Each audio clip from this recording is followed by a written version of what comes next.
So I started reading this book called Whole by T. Colin Campbell, author of the China Study. I haven't got all the way into it yet, so I'm going to do a book review when I finish it. So far it's really, really good. It's basically about how our reductionist view of nutrition, looking at individual nutrients instead of looking at the big picture of health and whole foods, has kind of led us astray and may be responsible for the sort of health situation of the Western world that we're in right now, without going into too much detail. Anyway, a few days I posted a picture of this book on my Instagram and Facebook, and some people were pretty stoked about it. One comment I kind of wanted to go into more depth on, someone said, "Oh, I only read Fruitarian books because cooked food makes me sick." And to my friend who posted that, I'm not trying to single you out, I just sort of thought this made an interesting video topic, and I wanted to talk about it too.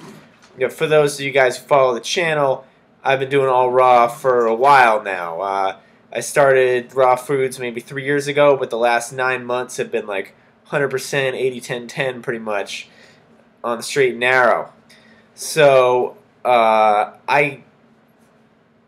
you might think I might be of the same opinion, like, oh, if it's about cooked foods, because it's Colin Campbell, China Study, it must be about cooked foods, and I can't read that.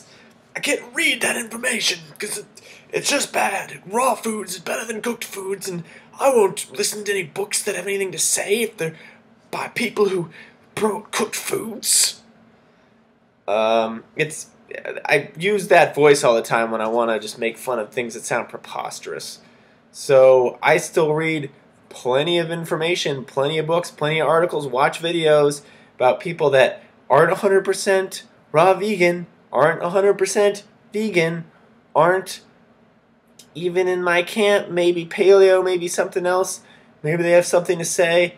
I'm always willing to listen to new information, and I think that when you limit yourself in a box like that, I won't listen to any information that's outside my belief system, you're screwing yourself over in a number of ways, and I kind of wanted to go through some of the reasons why, and maybe show you that that may not be the best mentality, and you may still want to look at other information out there.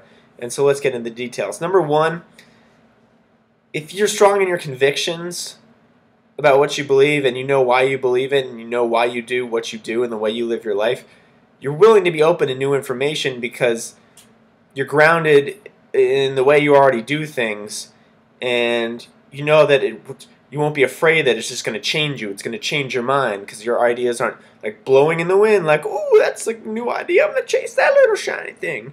You know? You're grounded in your ideas, and so you don't have to worry about like, "Oh, I can't read about something because cooked food is poison, and now I just have to shut that information out. I don't even want to know. I don't even want to know." Really? It's like the really, really religious people who don't want to hear any information to the contrary, and then if you start, trying to have a debate with them, because I don't do, because they normally do this, they just want to throw out personal attacks and, just get obnoxious and catty really fast. It's the same thing. It just shows that you're not strong in your convictions, because otherwise you'd be willing to like listen to an opposing argument and be willing to sit down and have a debate on the facts with them. So number two is you can always learn something. You can always learn something from somebody else, even if you don't agree with them.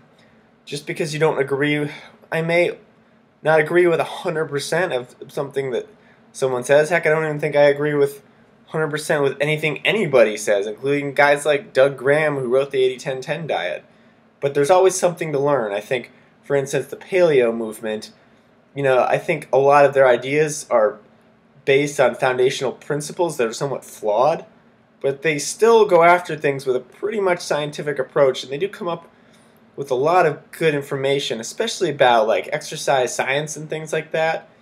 And so I really do like to keep in touch with that, even though I'm only going to agree with like 5 to 10% of what they're thinking. At least they're outside of the sort of mainstream groupthink of that, like, we just need to, drink more diet soda instead of regular Coca-Cola because of the excess sugar calories are making people fat or whatever. Like, dude, it's not that simple. So there you go. You got to be grounded in your own belief system. And two, you can always learn something. And I think that sometimes the thing you learn may have nothing to do with what you take issue. In fact, it usually is. So, be willing to like expand your mind and learn new things. And I think the third thing is that it's really important to be able to understand other people's viewpoints in order to be able to have a dialogue with them. If you ever read the book, The 7 Habits of Highly Effective People, which is one of my all-time favorite books, like I'll have to put a link to that book because it's absolutely fantastic. Habit number 5, let me look at my board here. Yes, habit number 5 of 7. Seek first to understand, then to be understood. I go into a long detail about what this is about, but basically if you want people to understand you, you have to seek to understand them and understand what makes them tick. And so this is helpful in a lot of ways because you can have a good dialogue with this person now. You understand where they're coming from. You can understand why they think the way they do, and you can explain your point of view to them. And you may have a better shot at being a positive influence on them. So it's one of those things, like if you understand them better, you'll be able to sort of pick apart their arguments and start to say, no, it's fruits and vegetables only. What? No, you gotta read Doug Graham's books. I only read Doug's. You gotta read Doug's books. I won't listen to what you say. You just sound like an irrational idiot. But if you can see like, oh, you say this thing here about like, humans were meant to eat meat because in like Paleolithic times, blah, blah, blah, blah, blah. But, if you look at our